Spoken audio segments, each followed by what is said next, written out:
भारत माता के महान सपूत, भारतीय जनसंघ के संस्थापक अध्यक्ष डॉक्टर श्यामा प्रसाद मुखर्जी जी की पावन पुण्यतिथि है।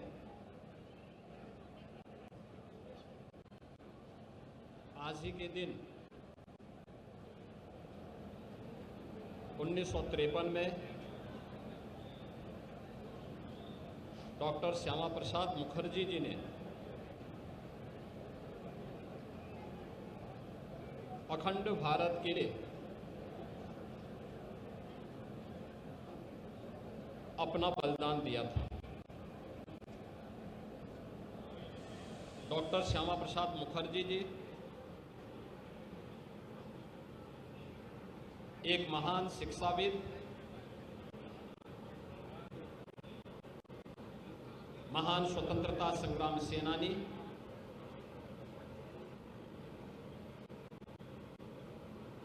और एक भारत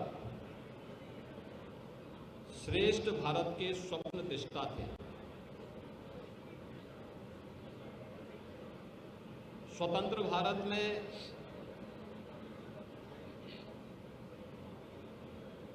कैबिनेट मंत्री के रूप में उन्होंने देश को अपने विजनरी नेतृत्व से लाभान्वित करके देश की औद्योगिक नीति को तय करने में बड़ी भूमिका का निर्वहन किया था।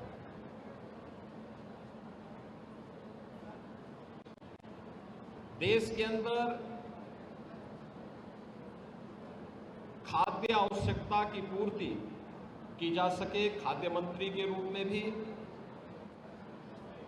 स्वतंत्र भारत के पहले मंत्री के रूप में उन्होंने एक बड़ी भूमिका का निर्वहन किया था। उन्होंने केंद्रीय कैबिनेट से पंडित नेहरू के नेतृत्व की सरकार के द्वारा आजादी के तत्काल बाद राष्ट्रीय एकता और अखंडता के साथ किए जा रहे खिलवाड़ को देखते हुए उन्होंने इस्तीफा दे दिया था और भारतीय जनसंघ के पहले अध्यक्ष के रूप में उन्होंने देश के अंदर एक नई राजनीतिक शुरुआत को आगे बढ़ाया था। जब आजादी के तत्काल बाद संविधान लागू 1950 में हुआ, 1952 में प्रथम आम चुनाव के बाद देश के संविधान में धारा 370 को टाल करके राष्ट्रीय एकता को चुनौती देने का काम तत्कालीन सरकार ने किया था।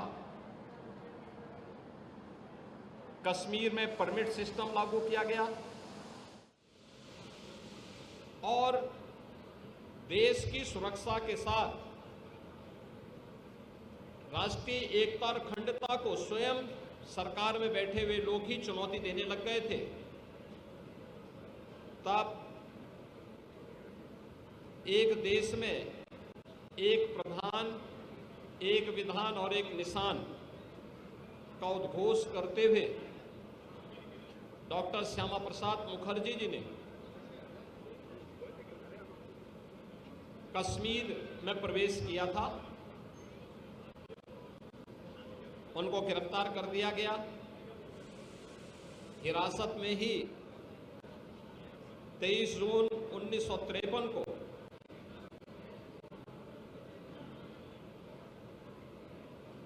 जम्मू कश्मीर के जेल में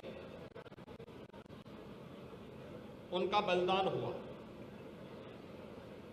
डॉक्टर श्यामा प्रसाद मुखर्जी जी ने 1953 में जो सपना देखा था, एक भारत का, अखंड भारत का और सुरक्षित भारत का, उसे साकार होने में 65-66 वर्ष लगे। जब प्रधानमंत्री मोदी जी के नेतृत्व में 5 अगस्त 2019 को कश्मीर में धारा 370 समाप्त हुई और आज जम्मू कश्मीर लोकतांत्रिक मूल्यों और आदर्शों के साथ भारत के संविधान की भावनाओं के अनुरूप एक भारत श्रेष्ठ भारत की इन परिकल्पनाओं को साकार कर रहा है। कश्मीर में धारा 370 का हटना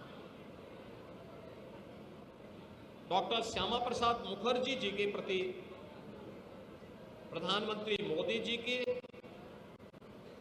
और भारतीय जनता पार्टी नेतृत्व की सरकार की एक कृतज्ञता है। भारत माता के ऐसे महान सपूत को, जिन्होंने एक प्रखर शिक्षाविद के रूप में, महान स्वतंत्रता संग्राम सेनानी के रूप में, एक विजनरी राजनीतिक नेतृत्व के रूप में देश को अपनी मूल्य सेवाओं से लाभान्वित किया था, उनकी इस पावन पुण्यतिथि के अवसर पर मैं उत्तर प्रदेश सरकार की ओर से, उत्तर प्रदेश की जनता जनार्दन की ओर से उनकी स्मृतियों को नमन करते हुए विनम्र श्रद्धांजलि अर्पित करता हूं।